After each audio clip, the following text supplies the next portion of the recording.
Bonjour et bienvenue dans cette nouvelle vidéo dans laquelle je vais vous donner 3 expressions qui peuvent être utilisées dans le quotidien mais qui quand même sont beaucoup plus souvent utilisées dans un milieu professionnel. On voit ça tout de suite.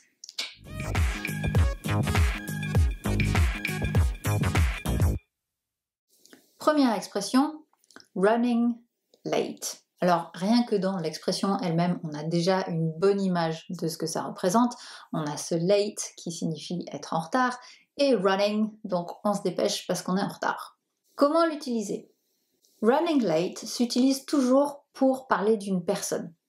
Donc I'm running late, he's running late. Je vous donne un petit exemple avec du contexte. Imaginons que j'appelle mon collègue James pour lui dire que je suis en retard. Je peux lui dire Hi James, sorry I'm running late, but I will join the meeting within the next 15 minutes, tops. Donc, salut James, je suis désolée, je suis en retard, mais je rejoindrai le meeting dans 15 minutes maximum. Running late, retenez bien cette expression, si ça vous arrive d'être en retard, elle va être très utile. Deuxième expression, behind schedule.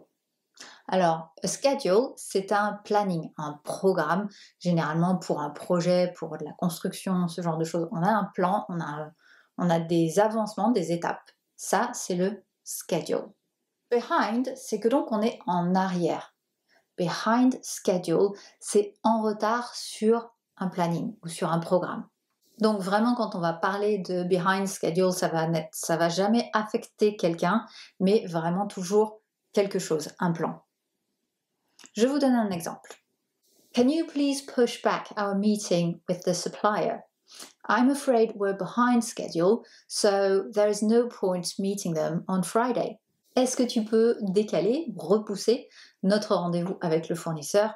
Malheureusement, on est en retard sur le planning, donc ça ne sert à rien de les voir ou de les rencontrer vendredi. Comme je le disais, certaines de ces expressions sont particulièrement utiles dans le milieu professionnel et celle-ci en fait clairement partie, behind schedule. Troisième expression, in a nutshell. In a nutshell, donc on a a nutshell, c'est une coquille de noix, tout simplement, donc c'est quand même relativement petit. In a nutshell, donc quelque chose qui va tenir dans cette petite coquille de noix, là encore on a quelque chose de très imagé. C'est une façon de dire en résumé, pour faire simple. Donc on enlève tous les détails, on fait rentrer tout ça dans une petite coquille de noix, en résumé, pour faire simple. Par exemple, in a nutshell, we were unable to convince the supplier to work with us. Pour faire simple, on n'a pas été capable de convaincre ce fournisseur de travailler avec nous. Je vous redonne ces 3 expressions. Running late, on va vraiment parler de soi parce qu'on est en retard. I'm running late ou he's running late. Behind schedule, à ce moment-là, c'est un projet planifié qui est en retard. On est en retard sur le planning. Behind schedule. Et in a nutshell, où on va vraiment simplifier ce dont on veut parler. In a nutshell, pour faire simple. Peut-être avez-vous déjà identifié des situations professionnelles dans lesquelles vous pouvez utiliser ces expressions. Je vous encourage fortement à les utiliser rapidement. Si vous avez un meeting bientôt, vous pouvez très bien simplifier les choses en disant in a nutshell. Si vous avez l'habitude d'être en retard, eh bien voilà, ça y est, vous savez comment vous excuser, comment en informer quelqu'un d'autre. Ou si vous voulez parler de quelqu'un qui est toujours en retard, vous pouvez très bien utiliser cette expression aussi. He's always running late. Donc, comme dans chaque vidéo, comme dans chaque nouvelle expression, je vous encourage toujours à réutiliser rapidement ce qu'on vient de voir, tout simplement parce que si vous ne l'utilisez pas, ça n'a pas servi à grand chose, vous allez tout de suite l'oublier.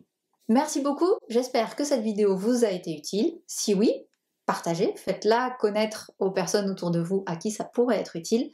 Mettez-moi un petit pouce vers le haut, ça aidera beaucoup la vidéo à être diffusée. Et si vous n'êtes pas encore abonné à la chaîne, abonnez-vous. Allez faire un petit tour sur langonaute.com pour voir toutes les autres ressources que je vous propose pour progresser en anglais. Je vous ai mis pas mal de liens directs déjà dans la description. Merci beaucoup et à très bientôt. Salut!